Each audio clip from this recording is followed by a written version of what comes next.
Endurance Junkie Podcast, episode 106, brought to you by Health IQ, an insurance company that helps health-conscious people get special life insurance rates. Go to healthiq.com/junkie to support the show and learn more.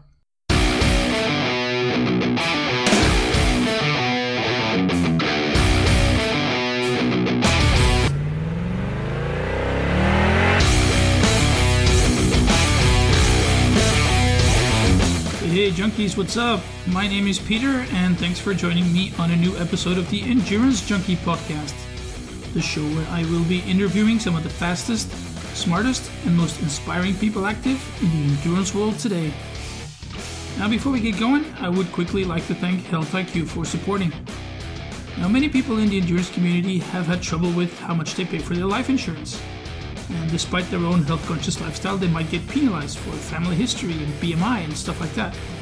Well, Health IQ is a company that has decided to change all that. And they use science and data to secure you lower rates on your life insurance. A bit like saving money on your car insurance for being a good driver, Health IQ saves you money on your life insurance for living a healthy lifestyle. Now to see if you qualify and get a free quote, just go to healthiq.com/junkie. That's healthiq.com/junkie and maybe save over $1,000 on your yearly premium. Rick Alexander is a military veteran and an ultra endurance athlete, but above all a human movement advocate. He's the author of Burn Your Couch and the host of Lionheart Radio, a book and a podcast dedicated to the active lifestyle, maximizing human potential and overcoming adversity. So hi Rick, thanks for coming on the show. Now for those of us who don't know you, can you maybe start off by telling us a bit about yourself and your own sporting background and how you got into endurance sports? Yeah, sure. I really appreciate you guys having me on. Thank you for the opportunity. So yeah, I guess probably the best place to start would be back before I started anything. I grew up in a family with 5 kids. And it was one of those families where the parents both worked, multiple jobs in order to make sure that we always had sporting equipment. We never went without. And I always had new bike on my Christmas list. I grew up watching the X Games and, watching the Olympics, things like that. And one Christmas, my mom actually, she had saved up all year long, and she went to Sears and bought me this brand new bike that I had asked for. It was a Huffy. And when she was grabbing it, she was loading it in the back of her truck she borrowed, and she had dropped the envelope. And through the course of the next week or so, she actually, she couldn't find the envelope. She was freaking out. So we were kind of in this situation where she was going to have to bring my bike back. And I know this sounds like an interesting story to start with, but long story short, a couple had found the envelope and she had written a name on it and just wrote like Xmas money. And it was all cash. So definitely something you could easily just walk away with. And through the local police, she actually tracked it down and tracked her down and actually returned the money. And because of that, I was able to keep my bike.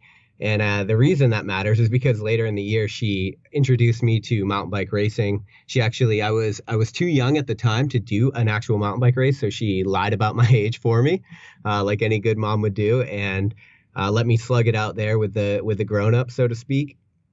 And about halfway through that race, that was all it took. I was hooked. And then, I played traditional sports growing up, but it was kind of always the backbone for me. Endurance was definitely always the backbone for me. I think I tend to have a bit of an addictive personality. And so I think I could have wound up anywhere. And there were a lot of times growing up, going through high school, going through college, where there were times where I definitely could have probably gone down the wrong path. But because I always had practice the next day, or I always had something to compete for, it's kind of been this constant in my life that's always allowed me to kind of get where I wanted to get. And then, after college, joined the military. I went through a job. I chose a selection process that was very physically dependent. And again, kind of the backbone, it carried me through, and that was very endurance heavy. And then I spent 10 years in the military, and through that process, I really got into strongman. I got into CrossFit, got into a lot of different things, and then we kind of came full circle, and now I'm kind of in the ultra world. Okay, so were you pretty competitive then in the sports that you participated in? I was, yeah. I raced. I raced junior expert in mountain bike racing. I think I took second in New England for 2 years in a row, and then so decently competitive. And I'd say now my focus is really to the reason I opened up with that kind of story about my biking career was because I launched this company called Project Motive, and what we do is we kind of use these human-powered expeditions in order to raise money for underserved populations to kind of bring health and fitness to the forefront. Because it was such an opportunity for me. It was like the catalyst for this entire lifestyle. And so last Christmas, the first thing I did, and it wasn't a huge thing, but I got on a stationary bike here in Virginia Beach, and I just said, I'm not getting off of this bike until we raise enough money to buy 100 bikes for kids this Christmas. Because in my opinion, if even one of those bikes turned into what it was for me, that could mean a lot. And so for me, endurance, of course, I'm competitive. I'm a competitive person, competitive with myself, definitely. And I always want to do my best when I'm out there. I do think maybe I race a little too much to peak. I have a lot of B races and not so many A races. But for me, it's really been this, path to live the life that I want to live. It's allowed me to kind of do all the exploring I wanted to do. It allows me to raise money for things that I'm passionate about. And so for me, beyond the competitive part, it's really just about the lifestyle aspect of what being an endurance athlete has kind of allowed me to do. Yeah, okay.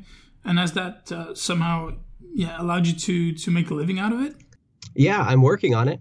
I'm definitely working on it. We mentioned a little bit pre-show, but I have the Endurance Hacker community, which is like our training community. And I launched that. I've got Lionheart Radio, which is our podcast. And so all of these things together, they are kind of my business and allow me to kind of do the things I want to do while still doing something I'm pretty passionate about. I think one of the unexpected results, I launched the endurance training program because truthfully, just because I was really passionate about it and it was exciting to share that with other people. But man, when you see other people finishing their first ultra marathon, finishing their first marathon, that's a really powerful story. And so, or a really powerful feeling to be able to give people. And so that's really taken the kind of forefront of my attention lately.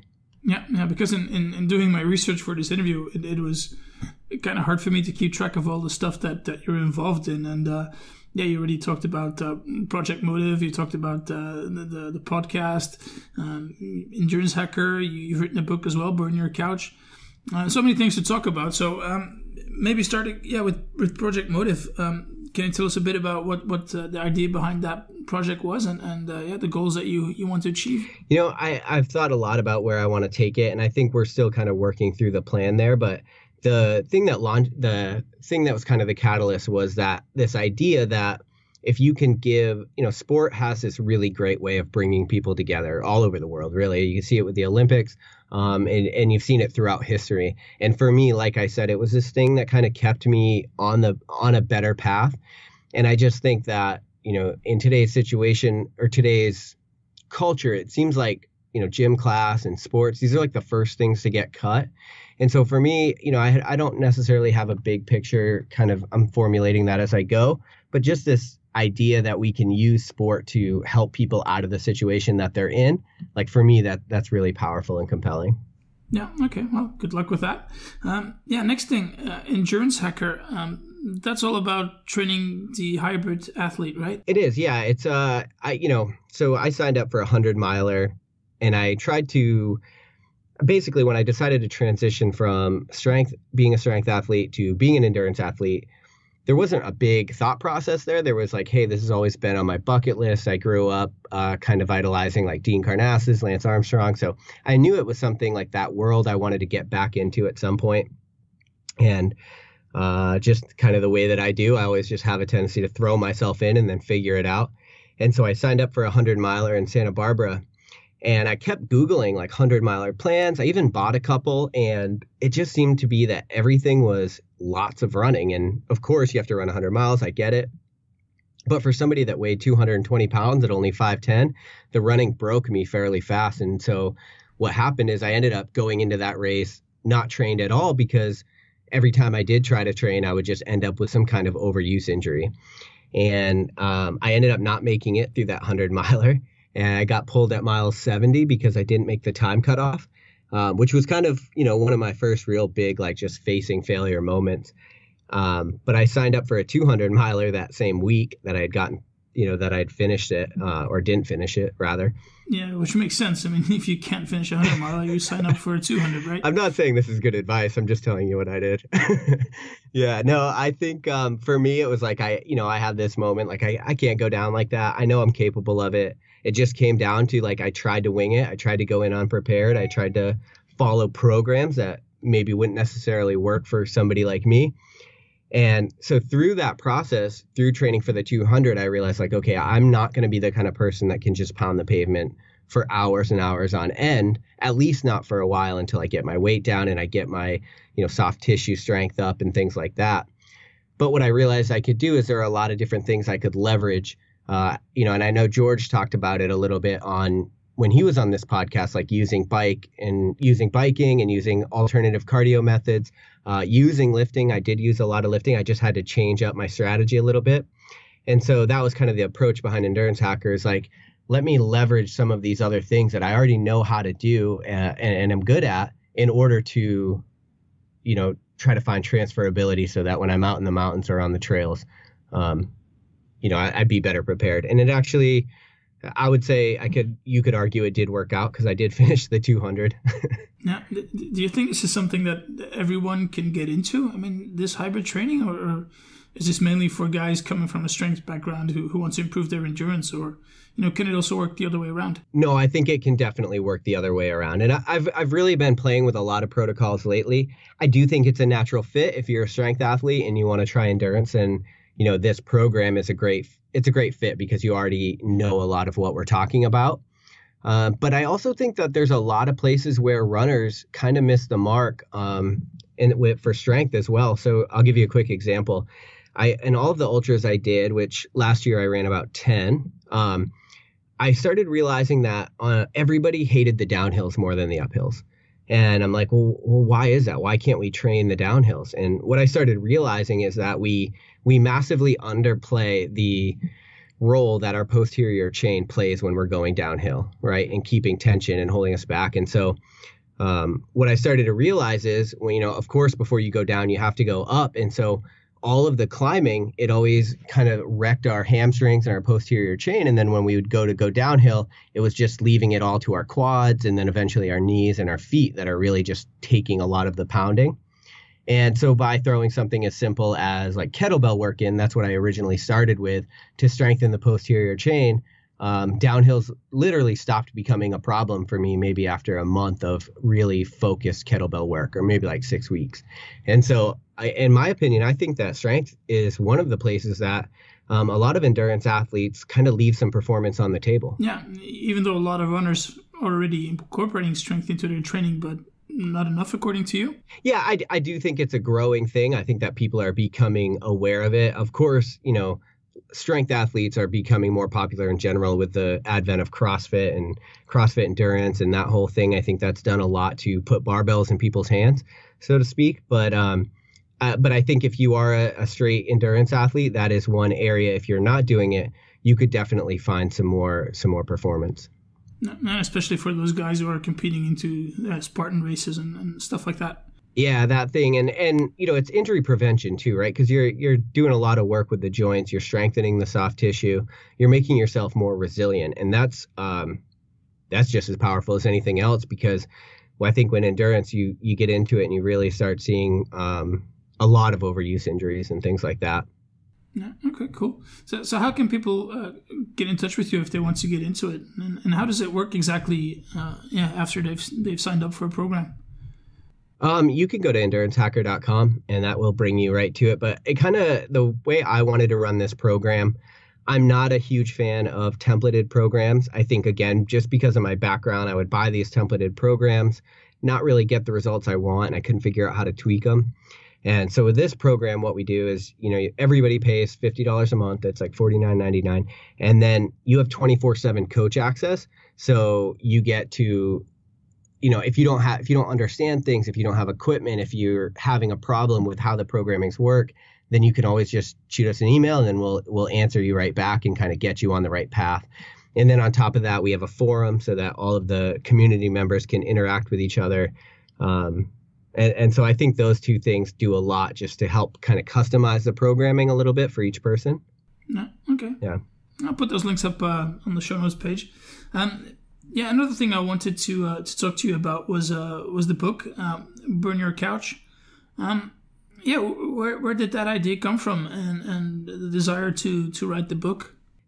Well, I've probably told this on too many interviews, but I wrote the book because I felt like I had to. I felt like there was a book inside of me, and every year that went on that I didn't write the book, I would kind of see some of the concepts that I was talking about pop up, and then I realized, like, all right, I have to just kind of get off my ass here and write this book.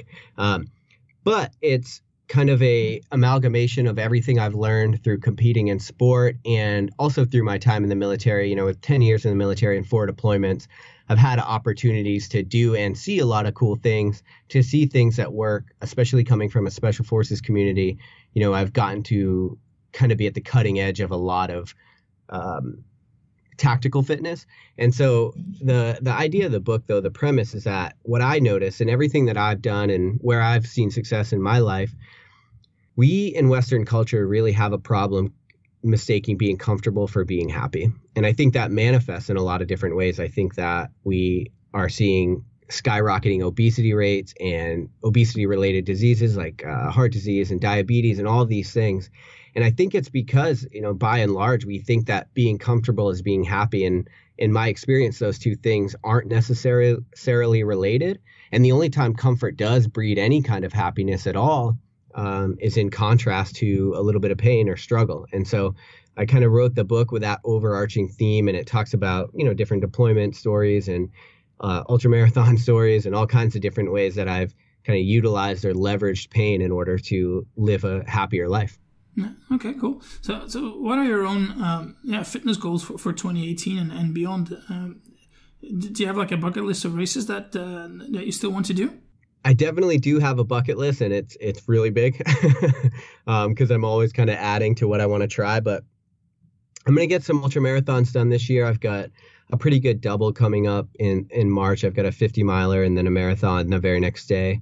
And I've got a couple other races, but me and George Briones, who you've had on the show, we're running the Florida Extreme Triathlon in November. So that's 3 back-to-back full Ironmans, essentially. On a Friday, Saturday, Sunday, I believe. And I'm new to triathlon, so that will be, trying to figure that whole thing out. I've raced some sprints, but that'll be a fun training experiment. And in July, I'm going to do a self-supported 260-mile run to raise money for Project Motive. All right, awesome. Yeah, good luck with that. And yeah, also with the triathlon. So how do you fit everything into a day? I mean, yeah, with all the things that you do, how do you balance your life and your training? I do get up pretty early and start working out. But does that work? Yeah, I think that definitely helps. But, I don't own a TV. I don't own a couch, even though my book title is a bit of a metaphor. But I don't own things that tend to take me away from the life I want to live. I know that I enjoy competing in these things. I know I enjoy writing. And so I try to get rid of anything that kind of takes up my time. I recently noticed I spent too much time on my phone, so I started leaving it at home when I went to work. I think I'm not too afraid to do extreme things in order to get extreme results. And I think that's something that a lot of people could probably benefit from themselves. Do you have a family? I do not have a family, no. And so I cannot speak to those that do. No. So with all due respect, I mean, I think it's a bit easier for someone who's single to do all these things and get everything fit into a day compared to someone, who has to take a family into account. Is that correct? Yeah, I think so. But I also think that is where it really helps to start looking for transferability. So, like we mentioned with weights and cardio weights and running is a very obvious mix, but I think there's a lot of places that we can look at our lives and figure out like how could I do this so that it will actually benefit both this and that, right? So I don't think we have to think of everything in silos that we do. It's like I get up in the morning, open up my laptop, I'm writing a blog post, and that's for my business. And so I think like I try to like really streamline things so that I can get as much done as possible. And while if I had a family and kids, I wouldn't be able to get as much done, of course, I think that it's still a good concept for people to try to leverage the different areas that they can get transferability from one thing to the other. Yeah, okay.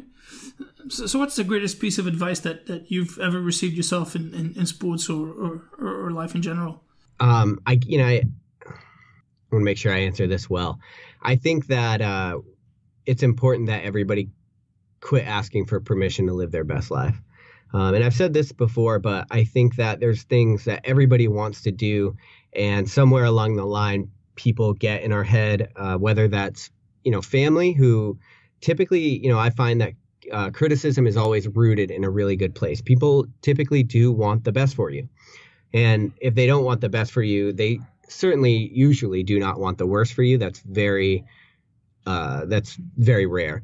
But I think what happens is we get in these situations where we kind of feel like the world might be against us or might be rooting for us to go in a certain direction because that's the way that society dictates that we should go.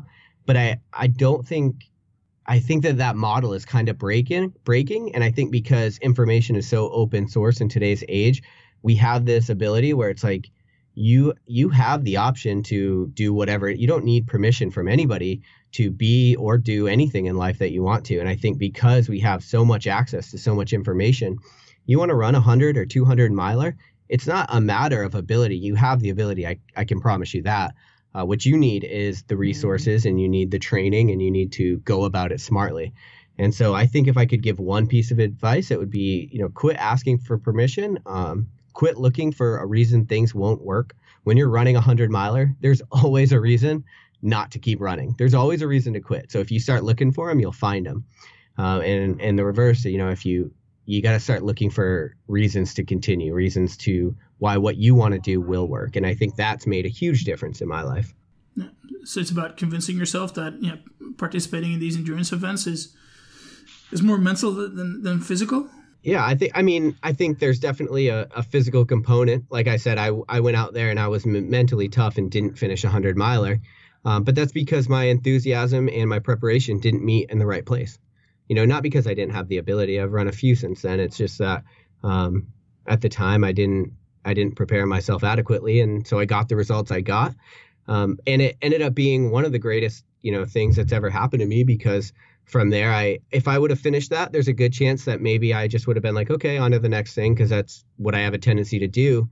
But instead, it really forced me to dive deep into this sport that's now kind of become my whole life. No, I can certainly relate to that. I remember, I did my first Ironman back in 2000 and trained well for it and finished okay. But, the next one I did, I DNF'd just because I thought it was going to be a piece of cake. And it took me a while to figure out, what I really wanted to get out of doing these races and finding that mental toughness and finding what it took to eventually finish another one. Yeah, and that's like a perfect example. I mean, I can remember the month that I had a supplement company that was going really well at the time.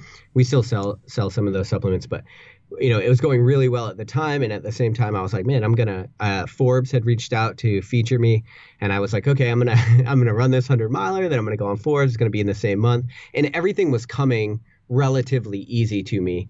And because of that, I wasn't doing the necessary work. I think, instead of trying to get away from struggle, it's a better idea to figure out what is it teaching me.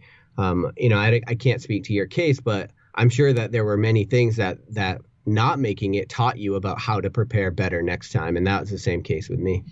Yeah, in my case, it was just a lack of consistency and just realizing that I had to keep doing the necessary work. Right. Yeah, there's so many great parallels between specifically endurance sports and life. And that's, I think, one of the beautiful things about it. Yeah. So how do you define success, and how do you measure up to your own definition? How do I define success? Yep. Yeah, I think for a majority of my life, I define success as a result. And I think that I really had to evolve from that thinking, because if you live for a certain achievement, what I've come to realize, and maybe this works for other people, but what I've come to realize is that if you live for a certain achievement, it's so short-lived that most of your life you're just wanting something else. And so I really had to shift my perspective and start realizing that, all of the beautiful things that were around me and the experience of training for these things and getting to see sunrises. And I've changed. In the book, I talk about this fact that like success isn't getting to a mountaintop. It's, getting to the mountaintop and seeing another one. It's just like, gradual realization of something that's worthy, something that's beautiful and worth struggling for. And so as long as I have that, I actually feel successful. Now, if the results don't pan out, like I said, that's an opportunity to go back to the drawing board and figure it out. But for me, I really try to make it about the experience. Good stuff. What would constitute a perfect day for you? Like you want like an hour by hour breakdown or? Nah, just in general, what makes you happy? Yeah, I think for me, if I could wake up in the mountains and French press some coffee and get some writing done, that's a hell of a start. And then maybe train, come back, get some work done, train one more time probably, and then just spend some time with friends. Like all of those things are pretty important to me, and I try to get them on a pretty consistent basis. Yeah, so a good mix of personal time and social time.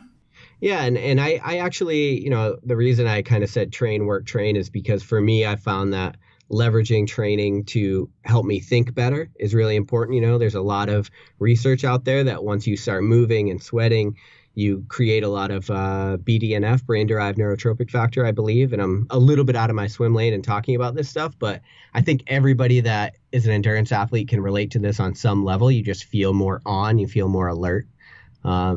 And so for me, it really helps me as long as I keep moving periodically throughout the day. I find that ideas kind of flow to me a little easier, and it's easier for me to stay on task and keep grinding away.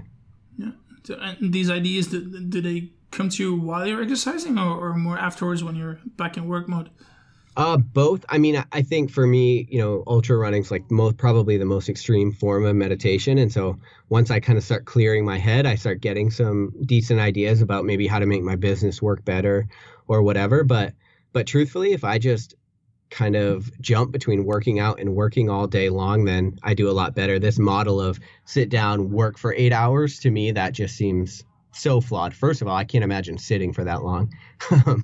But second of all, I don't think that I'd be operating at my best if I did that. Do you think that's a routine that somehow could be incorporated in modern day business life and the way we work today?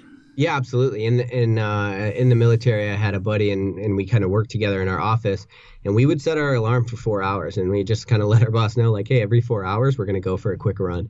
And we just did it for a few weeks to see how it panned out. And actually I loved it. And so I kind of stuck with that model. Awesome. Thanks for your time and wisdom, Rick. How can people get in touch with you if they want to? Yeah, if anybody has any questions or ever wants to talk about, I love this stuff. It's definitely what I've made my life. So if you have any questions about your own training or, whether anything that I do might be good for you, you could go to, send me an email, rick@louaviv.com. And then on Instagram, it's @run.lift.evolve. And so those two things would probably work. Yeah, cool. I'll put those links up on the show notes page, and the book is also available on Amazon and major retailers. Yeah, if you just go to burnyourcouch.com, it'll pop right up. Feel free to give some love to your sponsors or partners. I'm completely self-sponsored. That includes the podcast. That includes everything. And that is pretty strategically. I'm thinking about taking people on board, but I've not found anybody yet. Okay, cool. Anything else you want to plug? No, I think we really just covered a lot in that 30 minutes. Yeah, we did. Just one to finish it off. If you could sit on a bench and chat for an hour with anyone from the past or present, who would it be? That's a really good question. I'm gonna give you an answer that may or may not be popular on the Endurance Junkie podcast, but if I could talk to anybody, and for whatever reason I haven't been great at getting him to my inner circle yet, that's Lance Armstrong. And that is because not only I think has he done so much for the charity world that I really admire, but he seemed to kind of come out on top for every situation that he's been in, including, perhaps being the biggest national embarrassment of all time. And if you see what he's doing now, like if you follow him, I'm really impressed with the way that he's kind of rolled and worked through life. And then on top of that, there's the fact that, he did a lot to inspire me growing up. So. Yeah, I think he inspired quite a lot of people and myself as well. And yeah, the fact that he did dope, it was a bit of a shock, but yeah, in a way, I think everybody was sort of taking something at the time. So to me, he's still a great inspiration. He's still a great athlete, and to me, he's still a 7-time Tour de France winner. And yeah, it would be great to get him on the podcast here as well. I've been trying to get it, but he's hard to get a hold of. Yeah. No matter what, he stays pretty hard to get a hold of. But I completely agree. That's a difficult conversation to have an opinion about if you were not around at the time. Well, if you do manage to get him on your podcast, make sure to let me know, and I'll have a listen. I definitely will. All right. Thanks for your time, Rick. Much appreciated. Awesome. Thank you.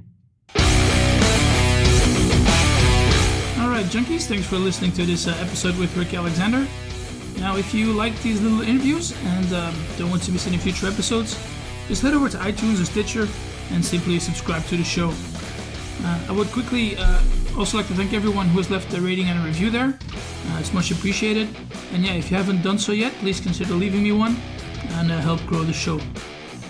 We're also on Spotify, so if that's your preferred medium, just search for Endurance Junkie Podcast in the search bar and you will find it no problem. If you have suggestions for possible future guests, shoot me an email to peter@junkiepodcast.com and I'll try to make it happen. All right, thanks again for listening, and I hope you'll join me next time. Cheers, guys.